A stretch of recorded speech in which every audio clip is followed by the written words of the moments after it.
મિર્ચી morning. મને દબડાવે છે. મને મને આવું કીધું?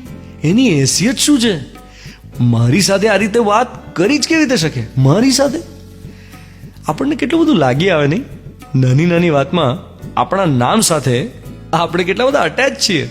આપણે પોતાના જ વિશે અમુક વસ્તુ ધારી લીધી છે કે હું તો XYZ છું, મારો XYZ પ્રભાવ છે, મારી સાથે XYZ રીતે જ વાત થવી જોઈએ, કોઈ મારી સાથે XYZ સિવાયની રીતે વાત કરી જ કેવી રીતે શકે? અરે કોઈ આપણું નામ ખોટું બોલે ને તોય લાગી આવે. કોઈ આપણી કોઈ બિલીફને ચેલેન્જ કરે, માન્યતાને ખોટી ઠેરવે તોય લાગી આવે. આપણને કીડી ચટકો ભરે, મચ્છર કરડે ને ચચરે એ ફિઝિકલ આઈડેન્ટિફિકેશન છે.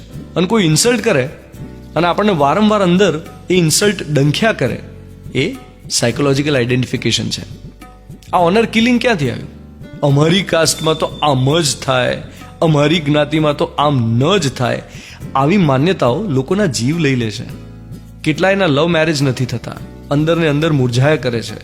ને મેરેજ પછીના ઝઘડાઓમાં પણ હસબન્ડ વાઈફના ડિસ્કશન્સમાં ડિફરન્સ ઓફ ઓપિનિયન હોય કે સાસુ બહુના કે વહુ સસરા કે જમાઈ સસરાના અણબનાવ હોય, એમાં આ મત મતાંતરનું કારણ શું?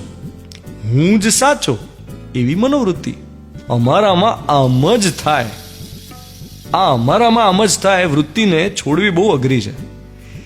જે વ્યક્તિ પોતાને જીતવા માંગે છે એમણે પોતાની જડ માન્યતા વિશે સાવધાન થવું પડે.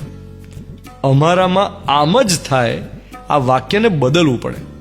બદલીને આપણામાં આવું પણ થઈ શકે હો, આવું વાક્ય કરી નાખો તો ગાંઠ ઓગળી જાય. આપણામાં આવું પણ થઈ શકે હો. મિર્ચી પર હું છું ધ્વનિત, તમારી સાથે. Good morning my dear.